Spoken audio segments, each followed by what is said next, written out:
This figure is one of the most, well, unique figures in my collection. It's sort of done in the same vein as the King Vulture in that it has a base that it's standing on. What I like about it is that you can tell exactly what the animal is, and that is a truly great thing. I don't have a lot of scavengers in my collection, at least not bird-wise. I think I have 3, but I don't have a whole lot of representation of vultures or condors, so I have 1, so that's pretty cool.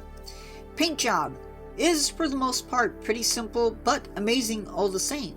The Condor doesn't have a flawed paint job, which I love. Most of the figures are not flawed in that manner, but anyway, it stands as a good addition to my South American and perhaps North American creatures. It scores a 10 out of 10 for me. Sculpt.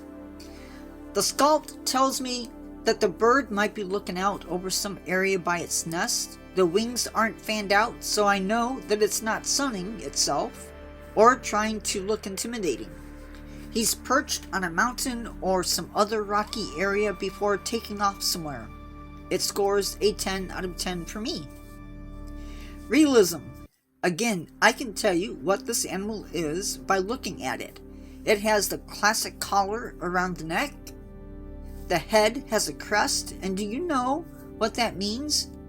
Do you? Okay, I'll tell you what it means. It means that this condor is a male. Yup, I have a male bird. For me, that gives this bird a bit of realism, and enough realism to twist my hand into giving this figure a 10 out of 10. Closing thought. Sometimes an animal can get deemed a hazard, and we persecute them for untold reasons. We might have thought that we hate them because they get into our gardens, into our livestock, and maybe we hate them for taking a life. But then there are times when we hate on them because we fear them. And while it's okay to fear something, it's not okay to take that fear and turn it into violence against a thing, against a living thing.